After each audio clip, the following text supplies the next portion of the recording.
Sweet Spirit, it is so good to be here with you today.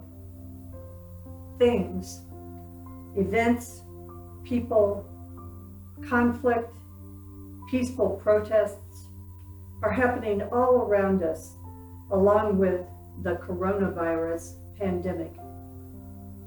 And good news, we have reached a point where our next step is, how do we come back to what will become our new normal?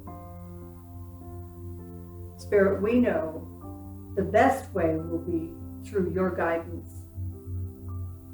So right here, right now, we release the how to you. We open our hearts and minds to hear your wisdom and feel your love. Love is the answer. Thank you for your gifts of peace, health, clarity, and grace. Amen.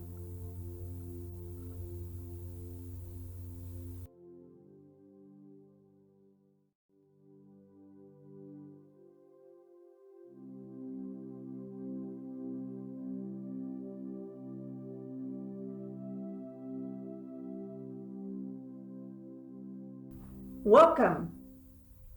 This is Unity in the Olympics in Port Angeles, Washington, and I am Reverend Donna Little.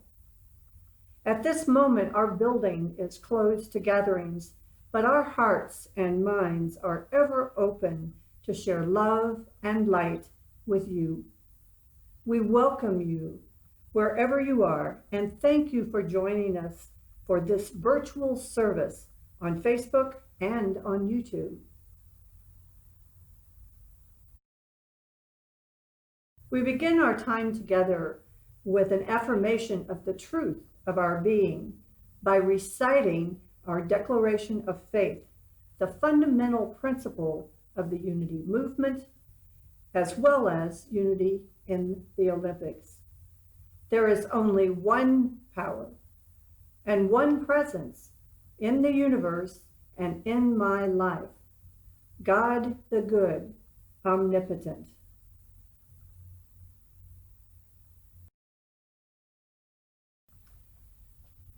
The Daily Word is a bi-monthly publication of Unity in Unity Village, Missouri. With subscribers from around the world, the Daily Word contains heart-centered articles, daily thoughts, and affirmations to comfort and guide us along our spiritual journey. Today's daily word is divine order. The affirmation is, divine order is always unfolding in my life and in the world. I'm going to repeat that. Divine order is always unfolding in my life and in the world. As spring ripens into summer each year, new leaves transform bare trees into canopies of green. Tiny seedlings grow into sturdy plants and decorate the landscape with an array of colorful blossoms. I marvel at the divine order demonstrated as the earth renews itself. I recognize that even as the earth appeared barren in the wintertime, new life was preparing to spring forth. I notice this pattern in my life. I may be demonstrating visible growth in my life, or like the earth in winter, it may seem that my life is stagnant and barren. I remember that as the seasons of nature change, so do the seasons of my life, even when it is not apparent to me. I know that divine order is always unfolding in my life and in the world. Our Bible reference today is from Mark chapter 4, verse 28, the earth produces of itself first the stalk, then the head, then the full grain in the head. One more time for that affirmation. Divine order is always unfolding in my life and in the world. Our guest speaker today is Teia Stitzel. Teia is a student from the University of Life. She cares for many through her present and past professions of hairdresser, American Marriage Ministries ordained minister who can conduct weddings and funerals, and as a dental assistant. Presently, she operates her own hair salon where she uses her professional business skills.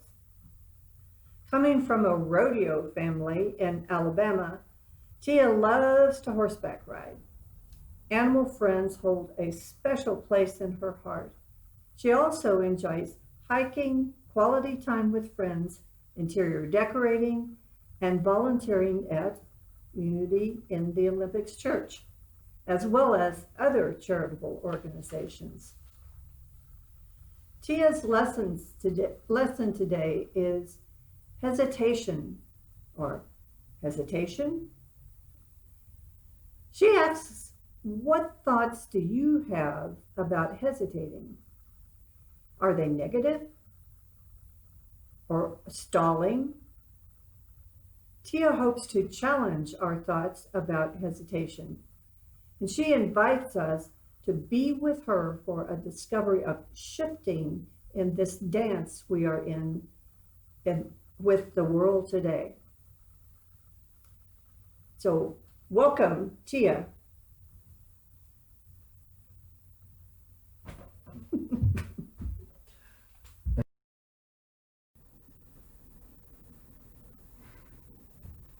Thank you, Donna. Good morning, everybody. Welcome to this beautiful, partially sunny day. We're going to talk about hesitation. And when I was looking up hesitation, I always find out information that I didn't know existed, or that get surprised by some of the outcomes of the direction that it takes me. And so one of the things that I found out is that hesitations in the Bible, there are 5,877. Can you believe that? And there are at least 29 to 48 verses that are about hesitation. But the kind of hesitation that they talk about in the Bible is about not hesitating, and that you should follow God without hesitation. And I totally support that. But the kind of hesitation that I'm talking about is going to be a little bit different. I am looking at hesitation in a different light. The definition of hesitation is the act of pausing. It's hesitating before praying or saying or doing something. So that means that we need to take this moment and pray, ask before responding or reacting to something. There's other words that come to mind: pausing, delay, waiting, patience. You have to have patience. And I like tithering. That's so fun. And then there's also the shilly-shallying, and I don't even know what that means, except that it has to do with hesitating. So anyway, and it led to me asking a question of, is hesitation a feeling? I mean, is it? Well, I think that it's not a feeling, but it happens based on a feeling. It's based on uncertainty and doubt, which kind of can lean a little bit toward negativity, maybe. A little,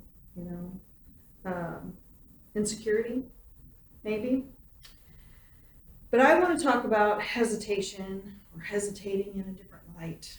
I want to talk about it or explore it as a purposeful hesitation and make it more positive. And in that, I kind of mean there's a cause to your pause. And I don't mean these. So let's think of ways that we can hesitate. Ask God what we need at that moment and actually do what He wants you to do instead of what you're wanting to do. Because a lot of times when you have to ask those questions, that means that you are going to be reacting in a way that's not positive, loving, kind, patient, all those beautiful things that Jesus wants us to do. And we're a driven society, so that means we're kind of like in this doing trance. You know, everything's like go, go, go, do. And then we make movies that go so fast. The internet is just like, if it's not going fast enough, we get irritated. If it's not doing the right thing, we get irritated. I mean, I personally have wanted to go, throw it across the room because it's not fast enough. And so that means that we are busy doing all the time. Humans doing. And I am asking you to shift to humans being. Let's shift to being. Meaning, the thing is I think I don't understand is that is our human nature, is humans being, and how we're so far driven away from that to just doing all the time.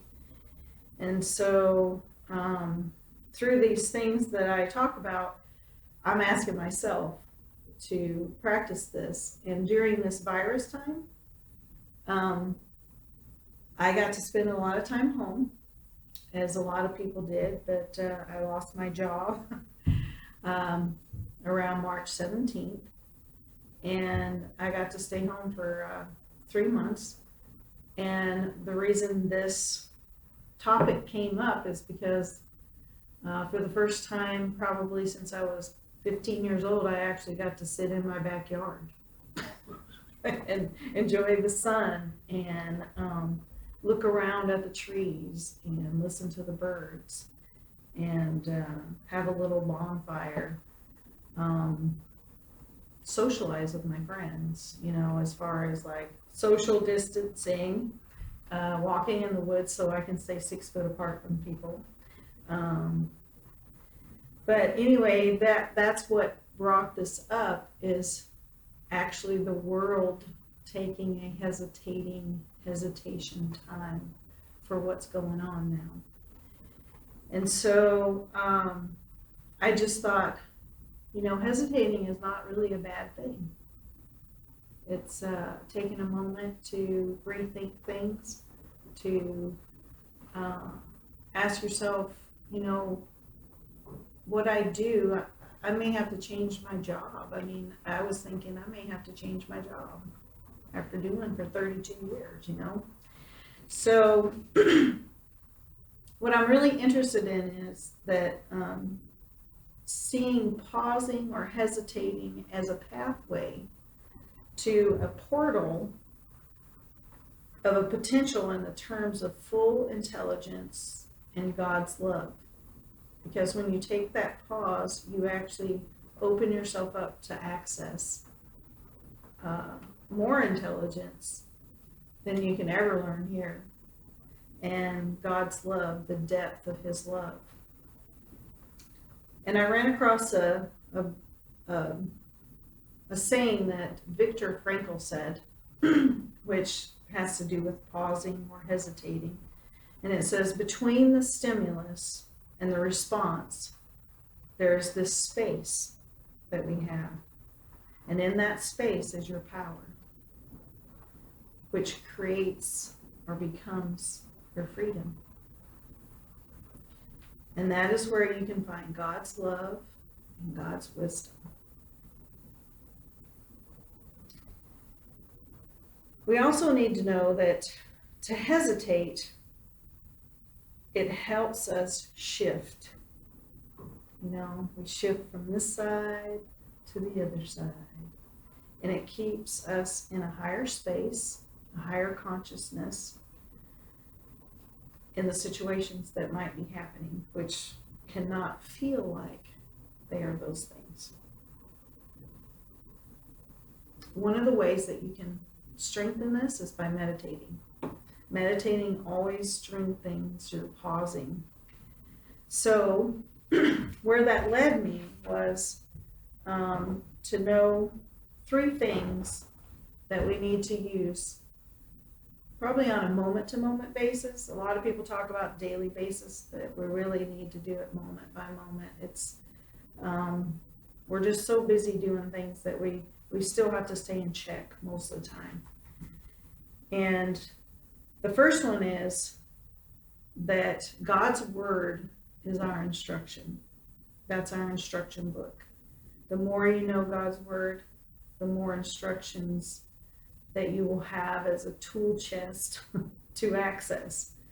And in Micah 6:8, it says, "He has told you, O man, what is good, and what does the Lord require of you but to do justice," meaning doing good, "and to love kindness, and to walk humbly with God." So basically the requirements is be truthful and honest how you deal with others and our relationships that we have, and most importantly, being honest with God. We're also instructed to embrace kindness. It's the one thing that God's given us is His kindness, His mercy, His grace. And if we know we have that, then we can extend that to the other beings that we're sharing this planet with. And so the second thing that is those words in your toolbox that you learn is that's your guide. That is the guide that keeps you. Your word is a lamp to my feet. Whose word? God's word. And the light to my path. And that's Psalms 119, 105. And if you've ever been camping or walking on a road really late at night, and it's so dark, the moon's hardly out, you know, with the clouds covering the moon, and how pitch black that you almost can't see your hand in front of your face. That is some of the times that you will know that if there was a light somewhere, that would be magical in that moment, right? And so that's the kind of light that God gives you all the time. You may not literally be in darkness. It just might be a dark thought or a dark moment of the spirit not feeling so well. But He's always there. You're never alone. And the third is an action, which is His Holy Spirit. And His Holy Spirit, it says, when the Spirit of truth comes, He will guide you into all the truth. But we have to ask for that. And it doesn't mean it's not there. It just means that when you ask, you shall receive. And if you don't ask, it's a violation of you to do something against your will, because we still have free will. So it's always really important to ask the Holy Spirit to lead you wherever you go. Basically, He promised this of helpers, and everyone is accepted as long as you accept Christ, the light within you. that energy, that Holy Spirit, because he gave that peace to you to use, to rely on, to drive you. But we have to ask for it. We have to lean on it. We have to pray for it to guide us.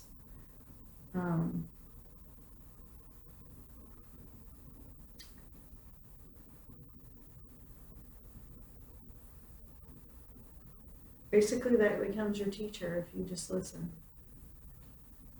It just does. The promise of the Holy Spirit belongs to every follower of Christ.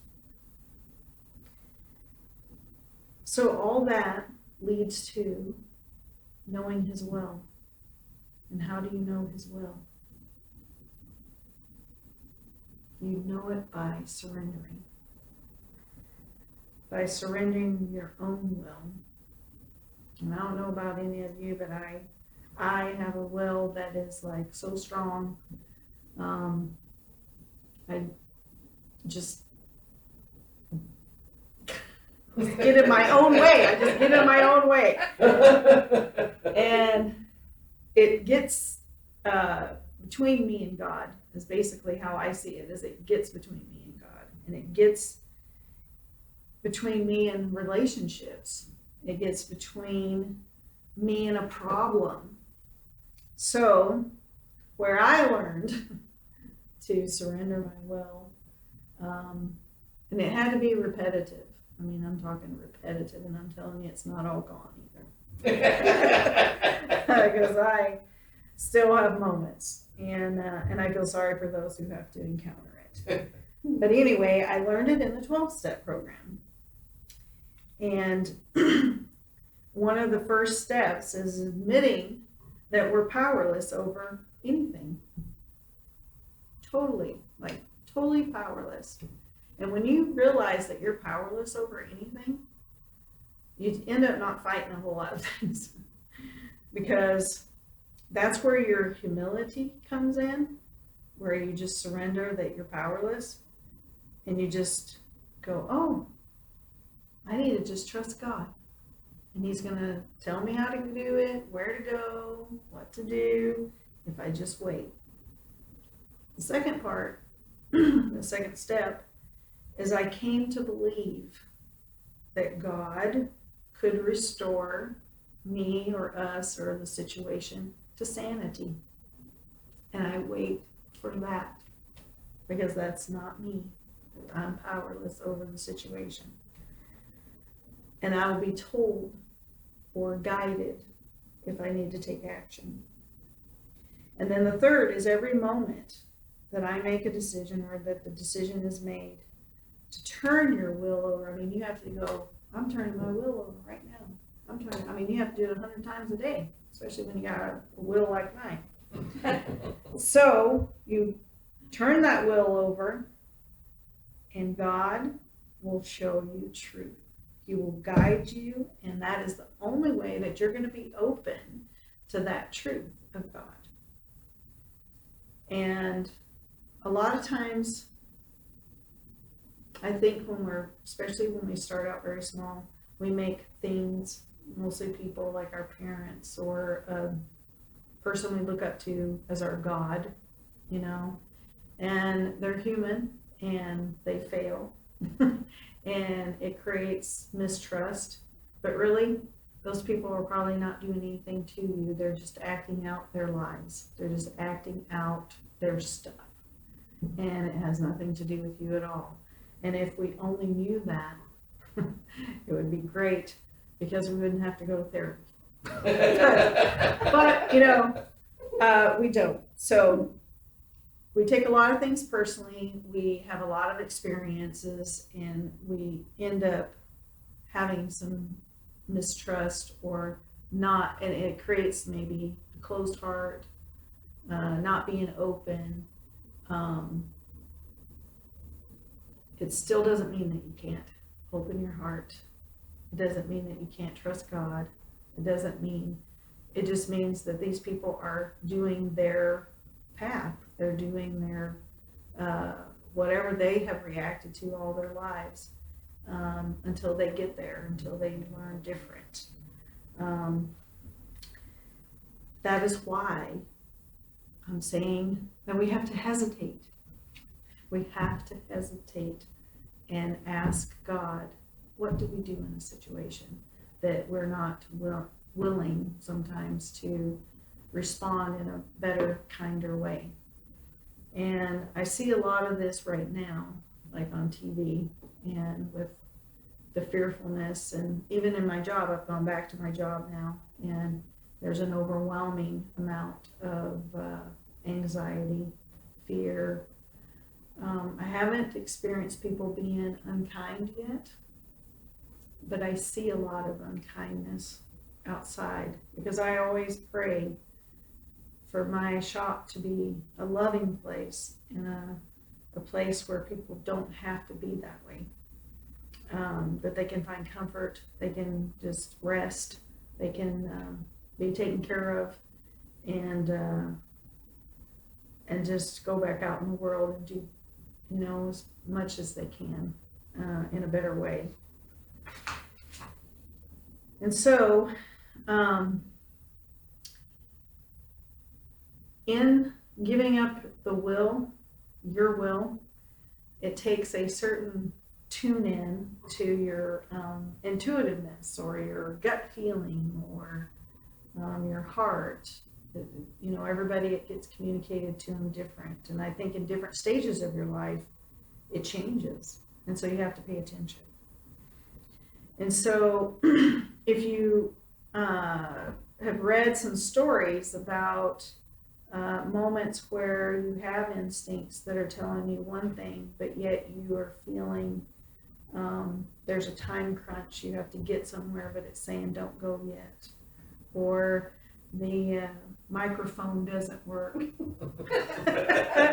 you have to do a session over again. And hope that you do it the second time as good as you did the first time. But I read a lot of stories from like guideposts or mysterious ways or angels among us, because for the fact that, TV and other things tend to put fear or doubt in our daily lives over and over and over again. And I like to read stories like the things that are happening where you trust your instincts, or you notice how somehow something just happens and it takes care of you in a bad situation or whatever, to make me tune in and to help me notice those things, like on a daily basis, moment by moment, just little kind things. I remember one time I was thinking, I probably was tired, from working, and I was kind of run down, and sometimes when you're in those moments, negative thoughts come into your head, and you're just like, why am I doing this? Why am I getting up and doing this? And you say, where are you, God? Where, what are you asking me to do? And I have doubt in myself. I have doubt in what I'm doing. I have doubt that whatever I'm doing has purpose. And notoriously, 3 people, because he talks to me in threes, 3 people will come in and talk to me about God. I go, but in the old days, I would have never even paid attention to that. I would think, oh, you're just trying to preach to me. Kind of thing, because that's my will. And I go, but now I go, oh. And then a second person, and then a third person, and I'm going, okay, he's telling me you're doing exactly what I want you to do. You are exactly where I want you to be this minute. And I go, okay. And it just reinforces that I just need to trust him. I need to trust God. I need to follow him. And I just hope that you can follow him too. I hope that you can take time in your busy day, all the time, every day, every moment when you can, to just ask yourself, what would you like for me to do, God, in this moment? Guide me. And so now I'm going to do a meditation, and it's a poem that Pablo Neruda, I think I'm pronouncing that right, he wrote, and it just kind of spoke to me with the things that are going on today in this world, and it kind of promotes my deep thinking. It might go a little deeper or too deep for you, but it's just about how we're connected in different times and lives. It's like these things have happened before, and we survive, we love, we grow, we just shift. We shift into whatever the next thing that we have to do. So if you can just get comfortable and sit in your seat that you are in at home or here, and we're going to count to 12.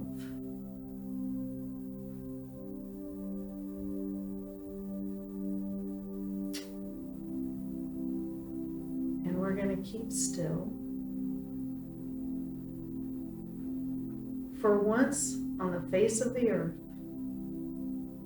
let's not speak any language. Let's stop for 1 second. Not to move our arms so much. It would be an exotic moment without rush, without engines. We would all be together in a sudden strangeness.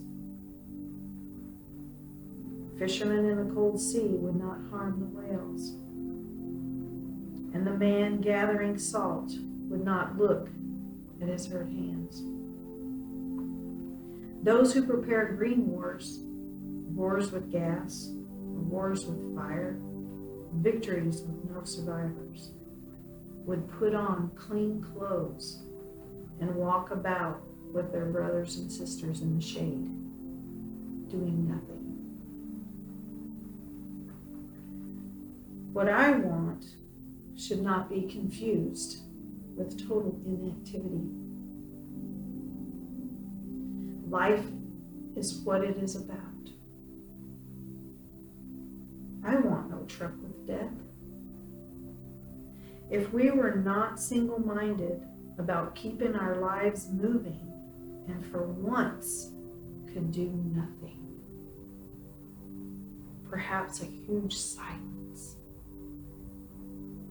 might interrupt the sadness of never understanding ourselves and of threatening ourselves with death. Perhaps the earth can teach us, when everything seems dead, later it proves to be alive. Now I'll count up to 12, but you keep quiet, and we will go.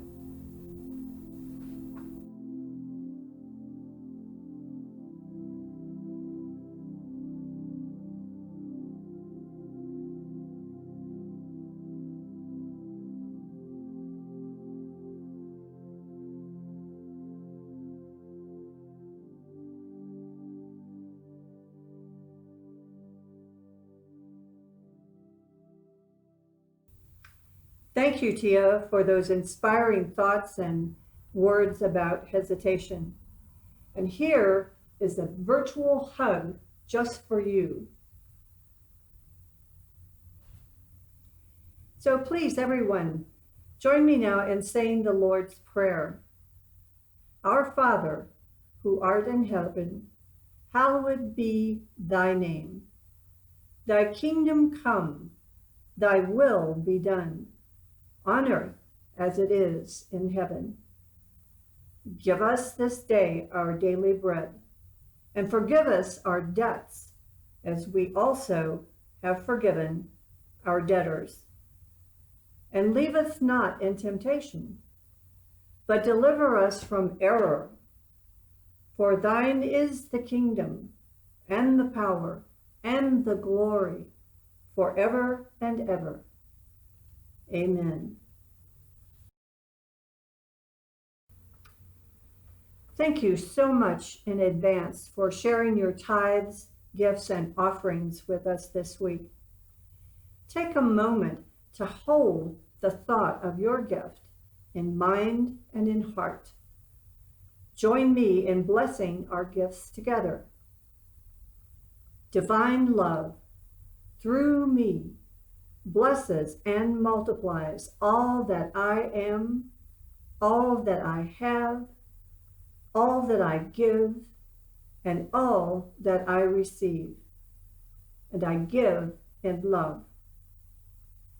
You may send your gift by mail to Unity in the Olympics at 2917 East Myrtle Street in Port Angeles, Washington. You may send your gift by mail or go to our website at www.unityintheolympics.org and click on the yellow button to give by credit card or PayPal.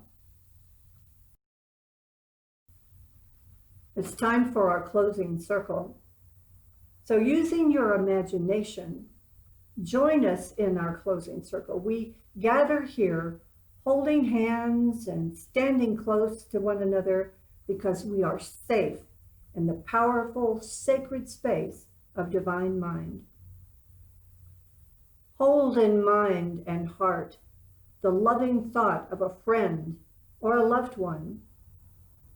See them in the presence and feel them. Behold them as whole, perfect, and complete, as we bless each one with James Dillett Freeman's prayer for protection. The light of God surrounds us. The love of God enfolds us. The power of God protects us. And the presence of God watches over us. The health of God flows through us. Wherever we are, God is, and all is well. We thank you for joining us today, and we share the knowing that divine love prevails. Divine love prevails. Divine love prevails. And so it is. Amen.